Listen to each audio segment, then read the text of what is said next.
New Thought Media Network.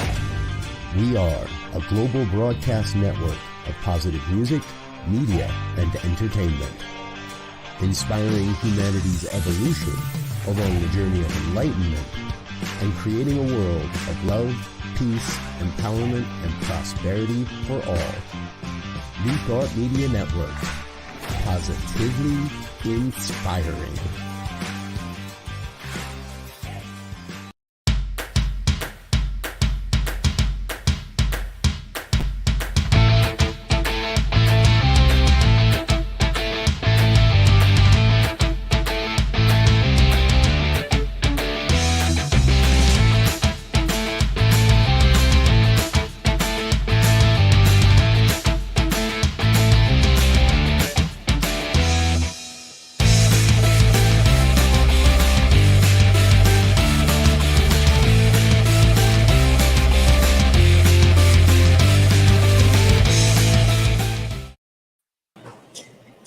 Hello. Welcome to Rockin the Love. I'm Robyn Olmstead. And I am Gil, and we are excited to be with you today on this first Wednesday, July 2024.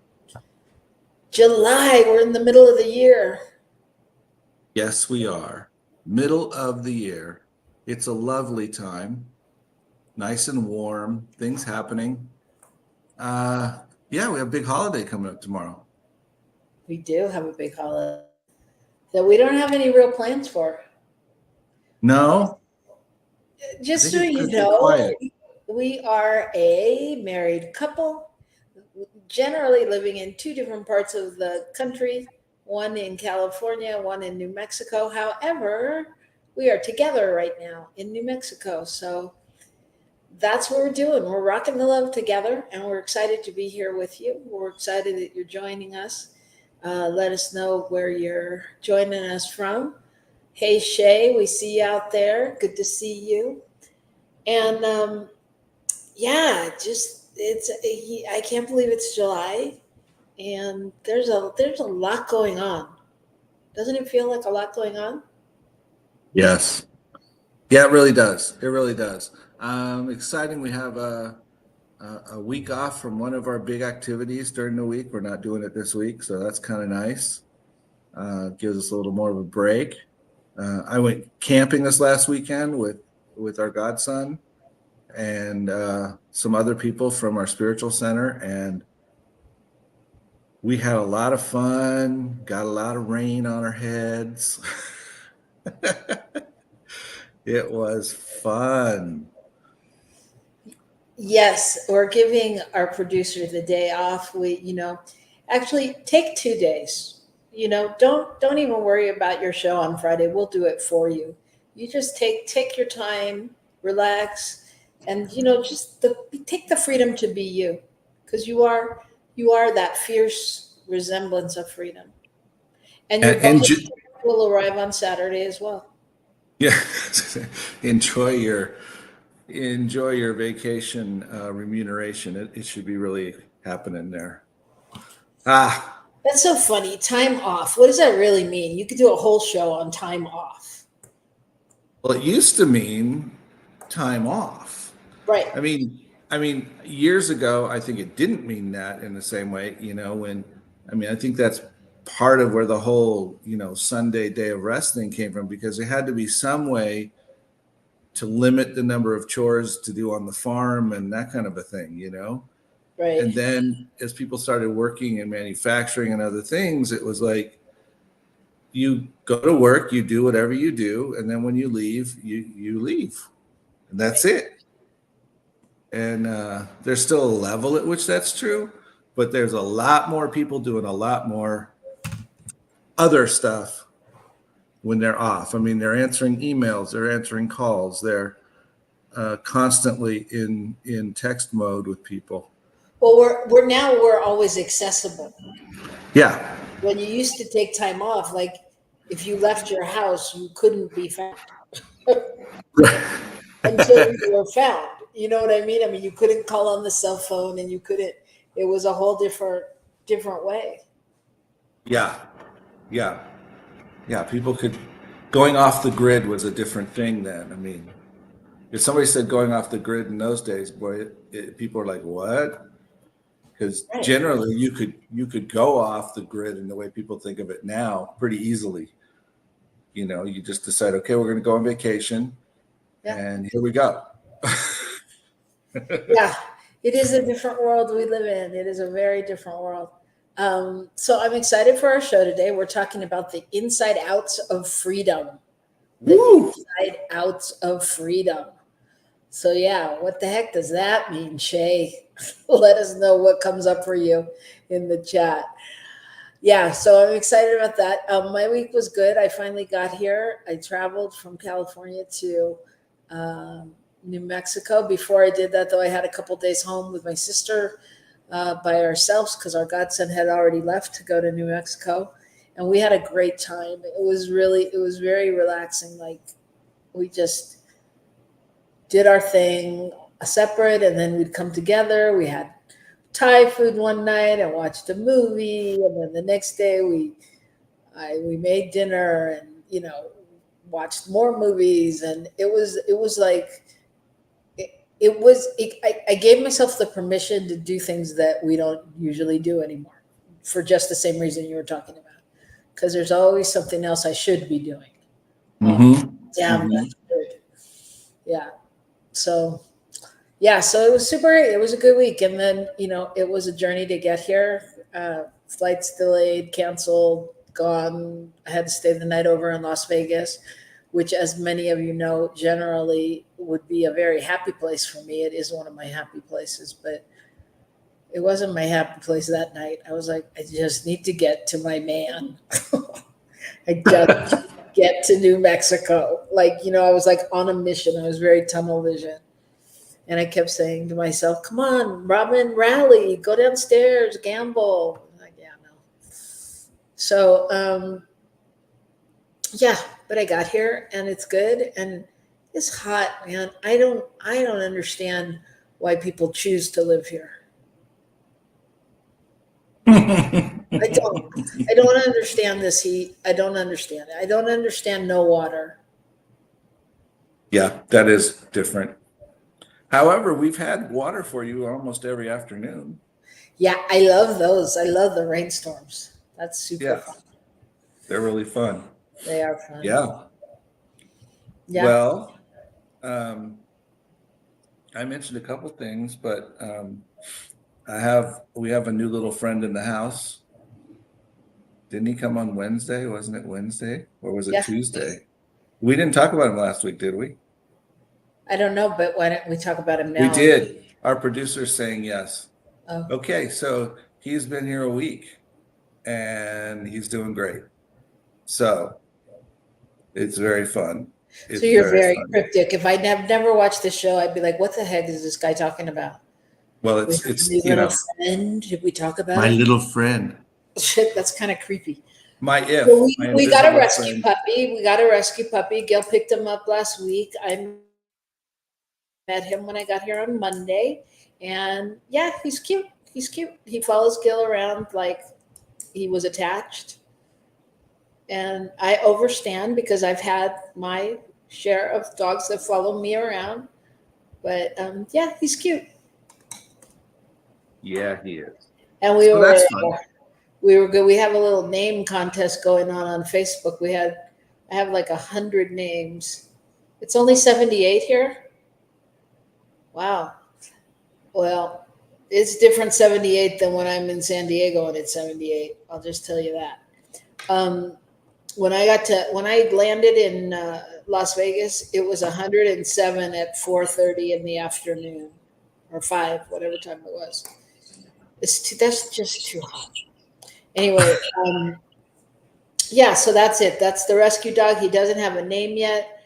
We're still looking at names, but so far the leading name is Henry, Hank, Hanky Panky, Enrique, Kike, Hank, Henry, which is all one variation on a name, just so you know. No, it's a multiple variations on one name. Right. That. But it's not different names is what I'm saying. So, okay, so you all saw what Shay said. Freedom is an inside job. There are ways I might still see myself as oppressed, but my choice is to see with holy vision. I am free when I'm in my right mind. Doesn't always stick. Oh, Shay, don't we know it? Don't we know it? Those moments in our right minds, at least for me, those moments in my right mind are so precious, And when I say that, I'm thinking about like the times where we really do stop and take care of ourselves and, take a break and things like that. We actually talked about that a little bit yesterday on my other show, Girls Behaving Metaphysically, just like what it means to slow down, because slow down was the card we pulled. Slow down. Oh, wow. Slow down. That's cool. Yeah, slow down. And then the card we left with for the week was answering the call. Wow. The time is now. Mm. Cool things to think about and take into your week and your meditations. But that's not what we're doing now. Right now, stick with us because we're doing the good news. This is our segment where we'd like to talk about what's good in the world because we don't hear enough about that. So tell me what you got. I always want to say, tell me what you got. Okay, go ahead. So, many of us have paid some attention to the debate and those things, presidential election stuff, and we've heard how horrible the economy is, how awful everything is, and how our money can't keep us alive because there isn't enough, and how the jobs are being decimated and taken away, and all these things. And so today I found in the good news that the US is on a path of recovery from the worldwide pandemic that is ahead of everybody else. Our economy is doing the best in the world, or one of the best in the world, recovering from it. Our wage growth is rising faster than inflation, which means people are getting more money than the cost of living is increasing, which means they're actually netting more money in the end on average. And we've got manufacturing going way up compared to previous years. Have the lowest unemployment we've had in half a century. Now, if I had thought of this the other day, I would have thought everyone was telling me that it was horrible because no one can get a job in this country. And the reality is, it stayed below 4% for 2 years straight, which is our best since the 1960s. Oh, guess what about crime? It's at its lowest rate. You mentioned that, right? Yeah, this is what we talked about last week. It was my good news story, all those stats going down. All those? Okay, so I just gave your same story? Yep. Oh, okay. Well, see, I only remember the one about the crime. So anyway. It's great. There you go. But the point is that it's a whole different understanding if we look at it. And I think this really speaks to what we're going to talk about today, which is part of why I picked it. Yeah. No, I think it's great. And I think you tied it into the week of the debate, and anyone who watched the debate probably had a whole lot of fact checking going on in their heads. And this is an opportunity to just really understand what the truth is on some level. So, yeah. Cool. Very cool. All right. Go ahead. How about you? What do you got? My story, I decided to go with a story close to home since I'm living in Southern California, that there was an endangered barred tapir calf born at the San Diego Zoo. And that's the picture of it. Isn't it cool looking? What's a tapir calf? That is. Okay, so I'll tell you. So this is a baby tapir calf, and it's bolstering an endangered species that has a lot of challenges out in the wild. And so the calf was born at the San Diego Zoo, and it's sharing the compound with the elephant compound. And so they come into the world born like that with those patterns to provide them as camouflage in the wild. And sometimes the mothers even leave them behind, like while they're, excavating and looking for food and doing all that. And so that helps them hide, stay safe. And they're starting to want to recreate these and have them grow into, have them replenish the species. It says when they grow into adults, their coat changes and it becomes dark. Michael, do you have that picture? There's a picture of the mother with the baby, and it just shows that one is dark and looks kind of like an elephant and a pig put together. They contribute significantly to the ecosystems in Mexico and Central and South America by helping fertilize the forest floor.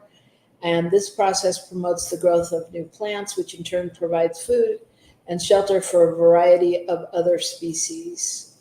And conservationists needed to protect the species because it was being hunted for sport in Costa Rica and threatened by the loss of the habitat due to farming and cattle grazing and rubber plantations and all the things that ultimately reduce their food supply.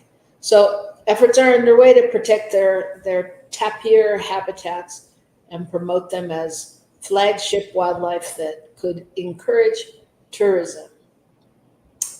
And all of that will also create jobs beyond farming and logging and inspire people to help protect the animal and the environment. So that's it. Okay. Nice. But isn't it cute? Wouldn't you like to have one? It's adorable. Yeah, I think, we could go for tapir rides or something with the larger one there. I'm just saying. Anyway, all right. So when we come back, the inside outs of freedom. And just so y'all know, we went to the movies last night and we saw Inside Out 2, which inspired us to talk about this. So we're going to talk about all of the emotions and things we bring to the party and celebrate this fierce Independence Day Eve. So you don't want to miss it. Come back right after this message, right here on New Thought Media Network.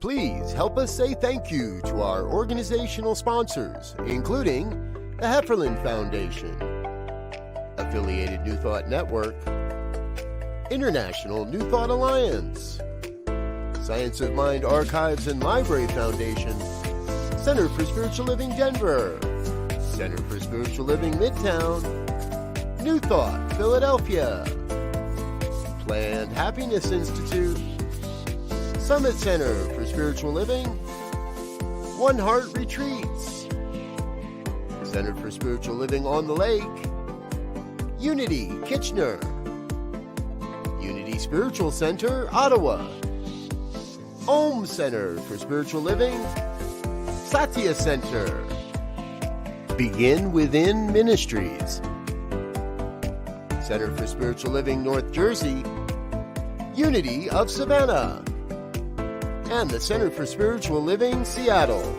as well as all of our individual donors. Thank you for being part of the New Thought Media Network. Please like, share, and subscribe. New Thought Media Network, positively inspiring.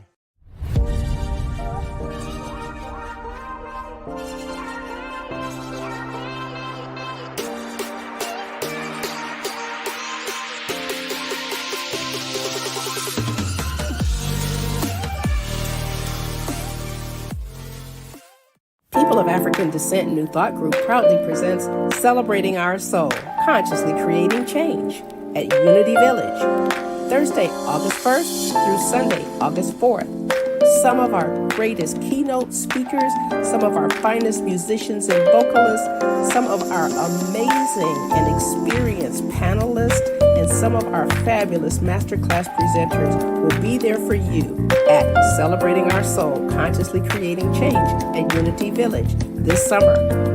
Regular registration ends June 30th, so don't delay. Register today at padntg.com. Sponsorship opportunities are available at padntg.com. Volunteer opportunities are available at padntg.com.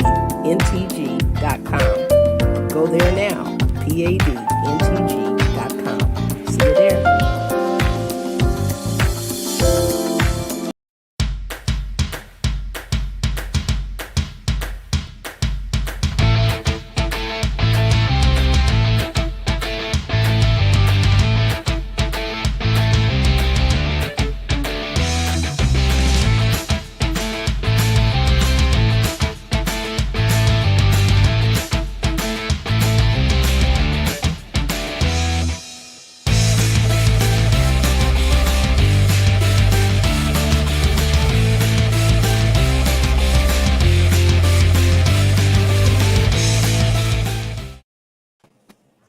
We are back.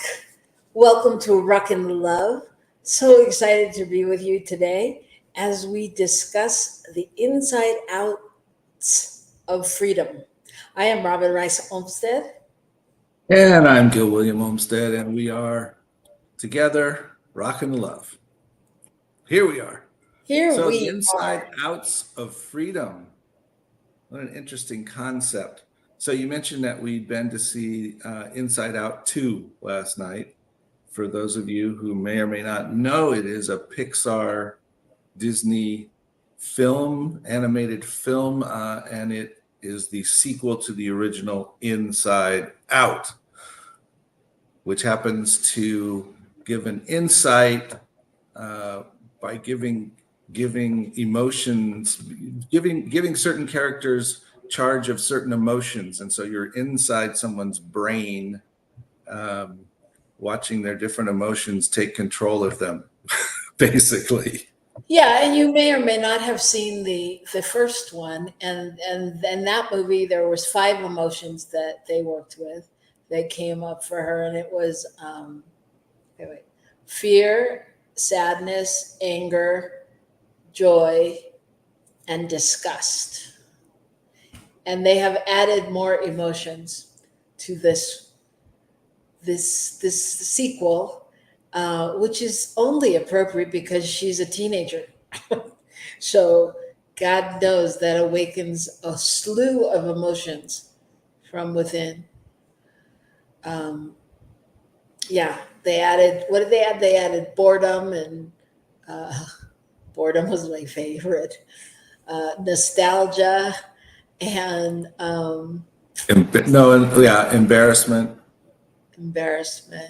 yeah. Anxiety, envy. Yep. Yeah.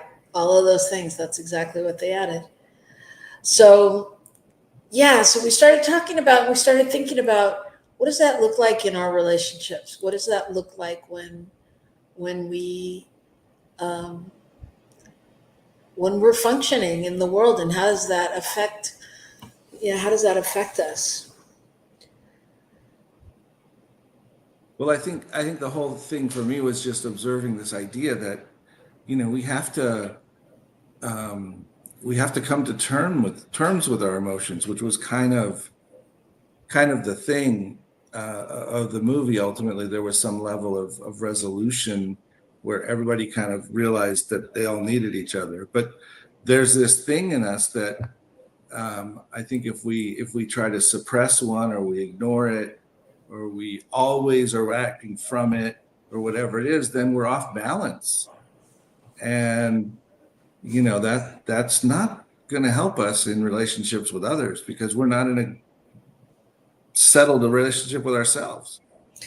Right. And well, I also think, that in both movies, the primary function where one was operating from was that of joy and happiness, when in reality, that's not where we're always functioning from. Maybe that's where we'd like to be functioning from, or that's the end goal. So it was super interesting to just watch the others come in and what their part was.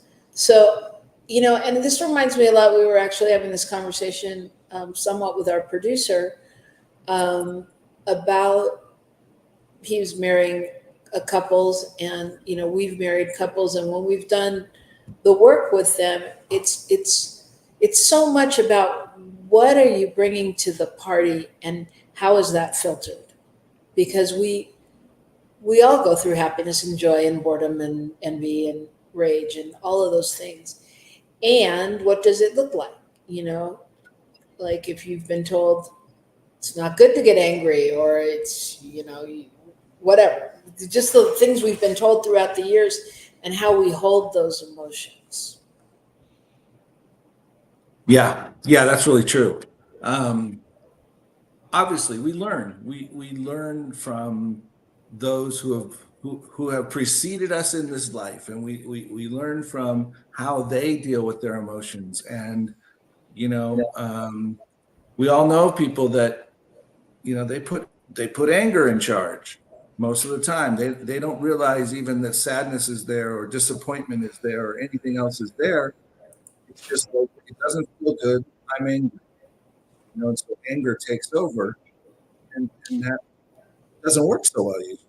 Well, and is it anger? Is it anger or is it fear? Because I tend to believe that when people are operating from a fear of the unknown, like whether it's happiness or whether it's anger or whatever, that it brings up the other emotions, because they haven't had that experience.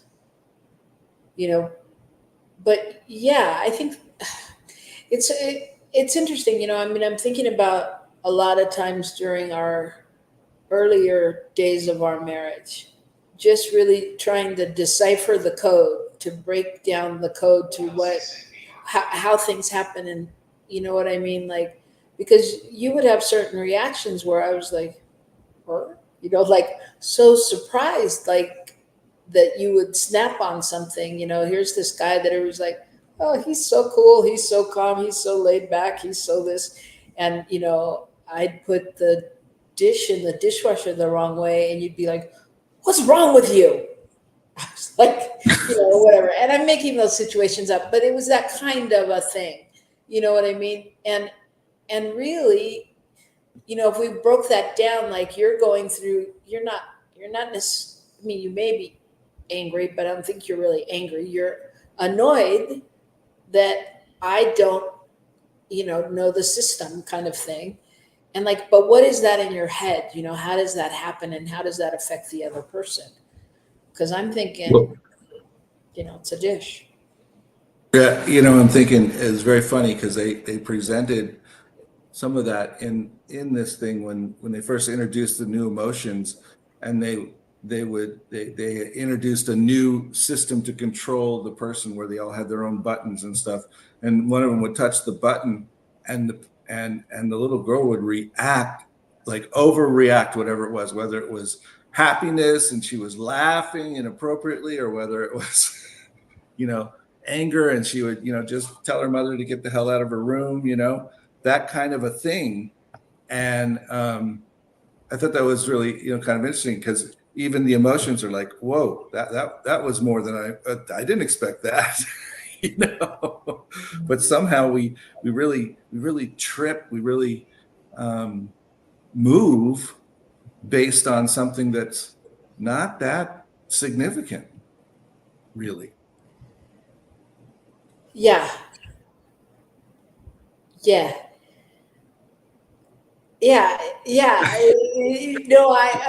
I'm thinking about the movie last night. Yeah, I think there's so many. It's also it's like, it is like navigating another language. It really is learning another language.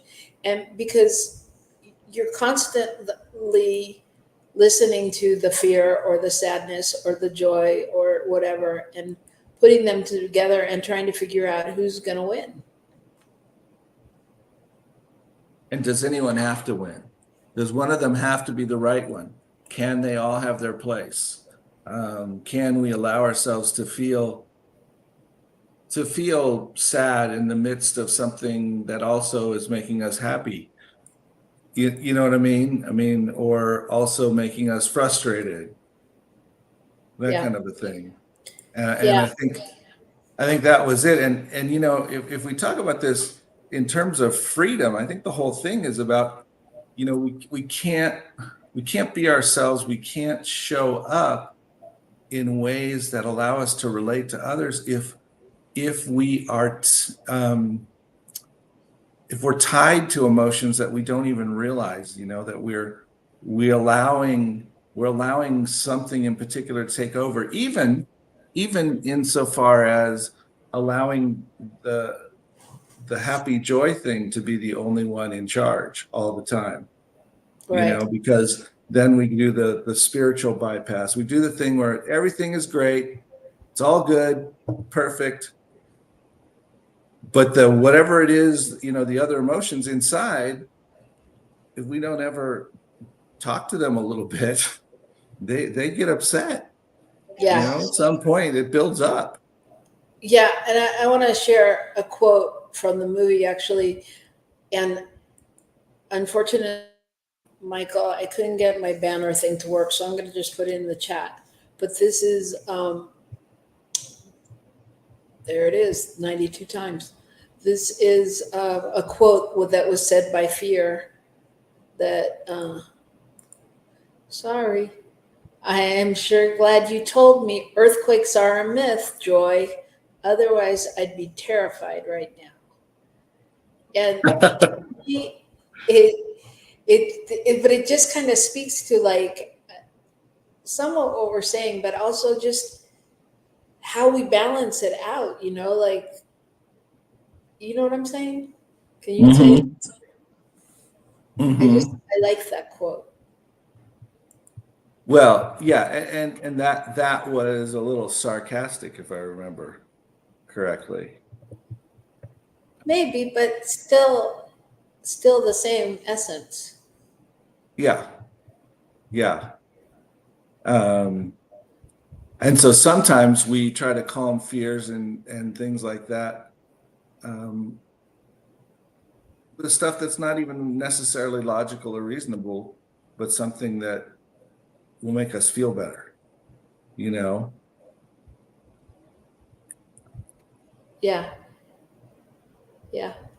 Yeah, emotions are information, and that's right. And when we cut off whatever the information is, then we're the ones who lose out ultimately. So how do we bring all of it together? How do we coexist? And like, I know you and I, when we used to talk, when we would talk about the marriage, like we likened it to,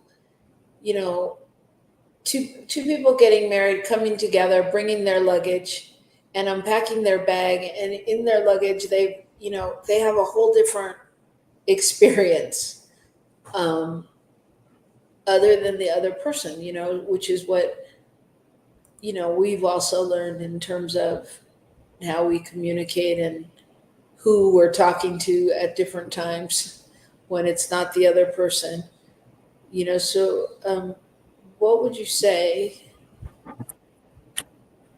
is the way to bring them together? Well, first of all, I'd say, some of us have some pretty slick looking luggage, but when you open it up, it's a mess.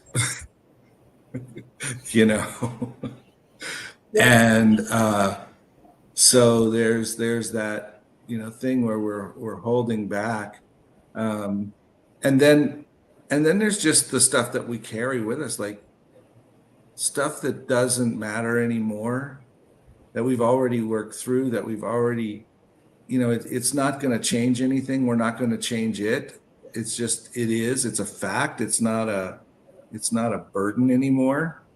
And yet sometimes those things hang on. And those are the things, for me anyway, that creep up when something happens and I feel this response.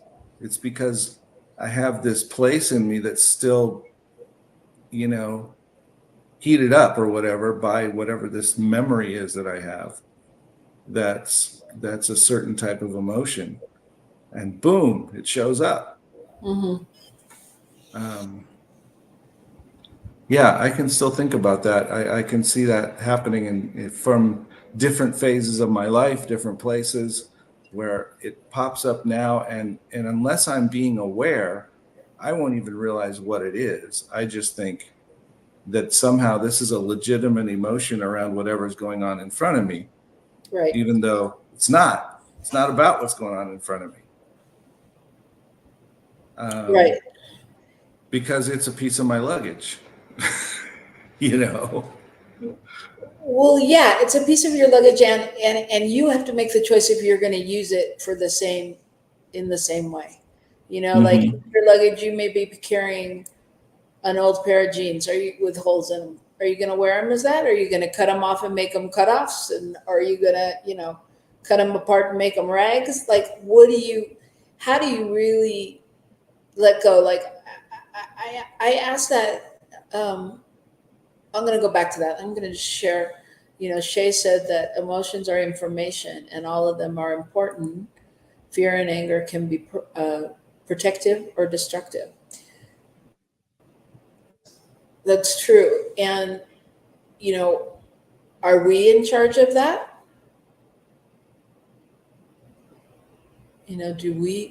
Are we the end saying on whether or not we'll declare that one protective, that one constructive, that one destructive? Like how do we find that balance? Well, if emotions are information, then in fact, we are responding to those emotions in some way. We're responding to information in our world. We're responding to other people, what they say, what they do. And if an emotion jumps in and says, oh, you need to be afraid of that, then my response can be, oh my God, yes, that's scary. I got to change. I got to move. This isn't good. Or I can go, okay, that's interesting thought. I'll keep that in mind, or no, it's not. It's okay, fine, great. Thanks for sharing, and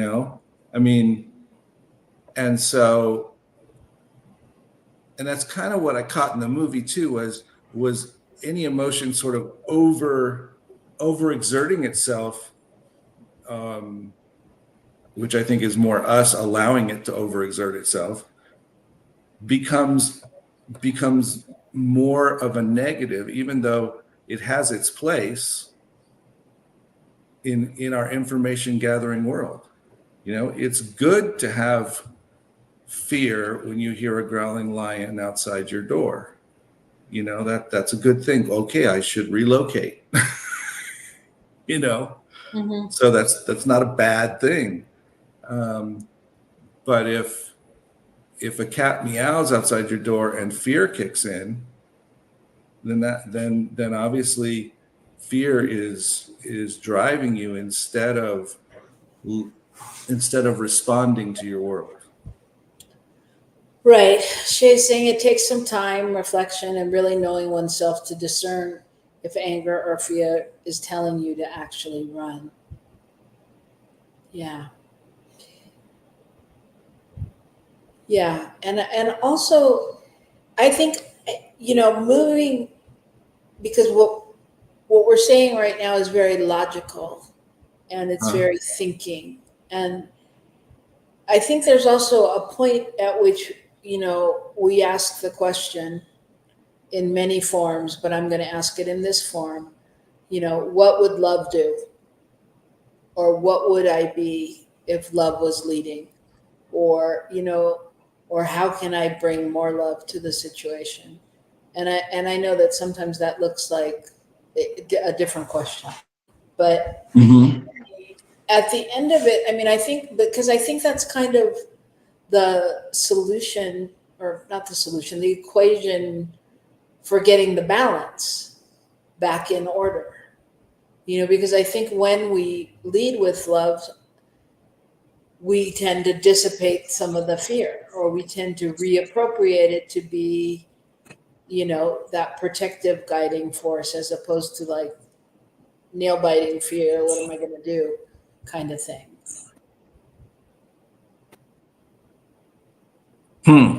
Yeah. Yeah. Well, any of the, I think any of our emotions can become somewhat debilitating, if we go headlong into them. And I think, that we have to really look at, so what do I want?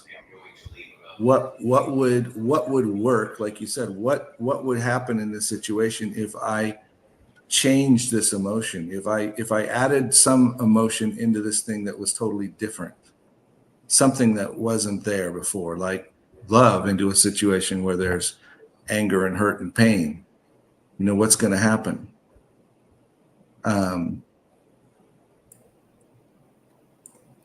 I don't know. It's a lot. It's a lot. And I think, and then there's also determining like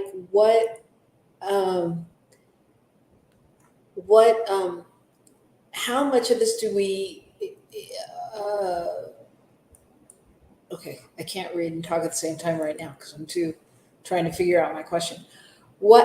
How much of this is also brought in by our age, our life experience, our being who we are on the planet and thinking we know what we know. Right. Yes. And I think our age and experience can be a grand advantage if we have taken advantage of it, if you will.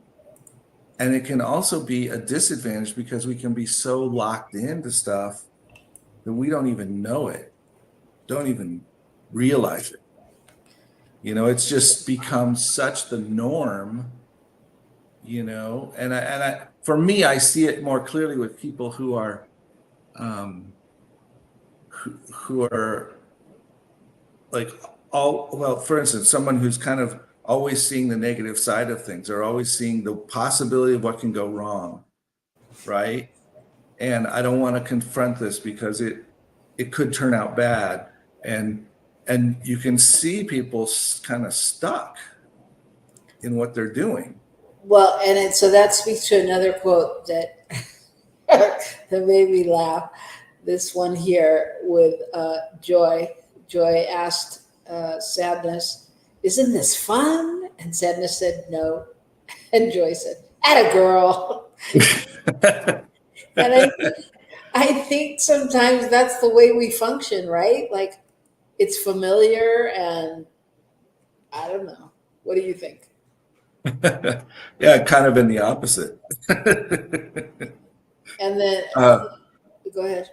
I was just saying, I mean, kind of in the, I could see that, being a person that's been through depression. Isn't it wonderful? No, it is not. And you cannot talk me into it. Right.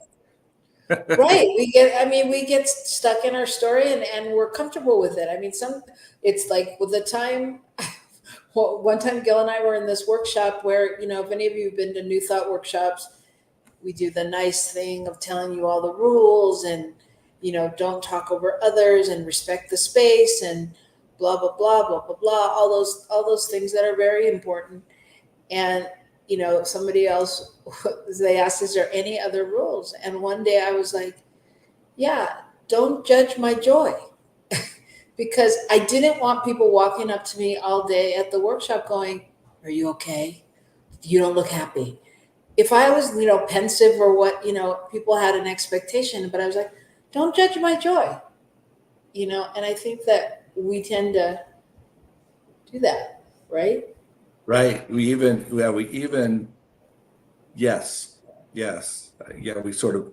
We discount, we judge other people what their emotions really are that are happening, even though we don't know what the heck the emotions are that are happening. Yeah, I mean, sometimes it's based on previous experience, but it's just not always true. Right. And even if it is, sometimes we don't want to know your summation of it. We want to be stuck where we are. But then there's that. That's another show. I got it. So here's another quote that Joy said. Maybe this is what happens when you grow up. You feel less joy. What do you think about that one? That's an interesting quote. I think at some level, I mean, to me, what I'm hearing in that is maybe you allow yourself to feel the wider range. And so you're not always just skipping the joy. Does that make sense? It makes sense, but I think that as we get older, I think we get more stuck in some of the stories, not us, of course, and not our listeners, because we're on a metaphysical path and we're always moving towards the light. But I think that people, I mean, even I'll use the example of the debates this week. I have all my own feelings similar to what many people have said. And I was like, how many times can I repeat this story? How many times am I going to live into this? Oh, maybe he shouldn't run. Oh, maybe he should. Maybe he should. I was like, if I'm going to stay with something and support someone, I need to move into a different story. And so I think sometimes instead of moving into a different story, I mean, we know many people who've gotten very comfortable in their anger and in their stuckness, or in what they're convicted to, that no, this will never work. This will never happen like that. That's when I'm glad that we have listeners like Wayne out there, who is always bringing the joy, bringing the love, bringing Violet, bringing Twerks. Be kind, and Shay, of course, who's anchoring all kinds of love all over the planet. Everywhere I go on Facebook or any place, Shay's been there before me, talking to somebody. I'm like, damn, she knows everyone I know. So, but you know what I mean? We get stuck in our story and we buy into it. And it's like, I was just like, we got a few more months of this election stuff. I'm like, I can't buy into it. I can't buy into it. I got to stay in the joy and knowing that for whatever reason, this is happening like this, So that's my interpretation of that. So is that a bypass? Say that again. Is that like a bypass? I'm just asking, like, so if we I'm just not gonna think about this anymore, kind of thing. Are you saying I'm spiritually bypassing? Is that what you're asking me? Yeah, I mean that idea, is that idea kind of a way we bypass ourselves, or not for me? Not for me. I'm not saying that it couldn't be, but for me, it's more of a reset. Like, it's like you can look at the glass of water and see it, whatever, half empty kind of thing, or totally full, And so really, I think that for me, it is it's not bypass. It's really resetting and knowing I see the things that I would like to be different, and that and if it's like the train wreck. It's like, if I keep reading every article and everything, is he going to get a new running mate? Is he going to drop out? Is he going to do this? Maybe he should get a cognitive this and so, and when I chose instead to focus on what I see as being the light there, and, in contrast to my other choices. Yeah, Shay says not a bypass. I choose joy and peace, and all of that is neither. I don't even participate at all anymore. So much happier and peaceful. So I hear that at some level. What I heard, Rob, when you were saying that was, it's sort of that choice of who's going to lead. I mean, if you're talking about the emotions as persons, like in the movies, I'm sorry, I'm kind of, it's not normally how we talk about them, but which one is going to lead? Which one do you want to call to the front of the pack to help you through? It doesn't mean none of the rest of them are there. It just means who are you putting in charge of the process, Mm-hmm. And I think that if anger is our lead all the time, then that's how we're going to approach things, and we're going to feel the results of anger. We're going to feel the hormonal results in our body. We're going to feel the emotional pain. We're going to feel whatever that is, if that's the one that's leading. That doesn't say we won't feel any anger anywhere. Right. Doesn't feel we won't let ourselves notice that, yeah, I don't like that at all. Right. But if it's our lead, that's another story. Well, and that's why, can we lead with love? Can we lead with joy? Can we lead with possibility? And I think that that's generally who I am. That's generally what I try to do. I mean, I don't sit down and chart it out, but that's just always been the way I've been, because to me, it just seems like double work to be negative and then have to come out of it. So I figure, why not just be positive first? But yes, Shay, let love rule. But I'm going to leave you with this quote, because I think it follows up perfectly to letting love rule. So this is another quote by Joy. Clearly, I didn't know that I had so many quotes from her, but it says, "Of course I'm delusional. Do you know how hard it is to stay positive all the time when all you folks do is complain, complain, complain? Jiminy, mother loving toaster strudel." But it's true. It's like, in this world, it's like, who's delusional? And who's leading who? So it's like, yeah, love is the creative force of the universe. That's right. That's exactly it. And what do we say all the time? Where are we coming from? And that when we say, who are you letting lead? It's the same idea of, are we coming from that place of authentic love and joy, to the best of our ability? Or are we coming from a place of fear and doubt, or envy, or or ennui? Who cares? Yes, ennui. Boredom was fun.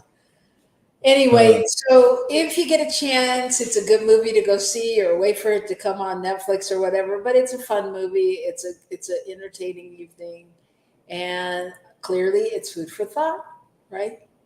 And I think we determined it definitely has some metaphysical roots in it. Oh, well, Fixer is metaphysical masters. Anyway, Yeah. So everybody have a safe, healthy, happy 4th of July. And, celebrate the freedom that we have and that we are. And just know that we are fiercely being that space of love. So thank you, everybody. We will see you next week, and I'll still be in Albuquerque. Yay. Woo. All right. Rock the love, everybody. We'll see you next week. Thank you, Michael Mangus. Mwah.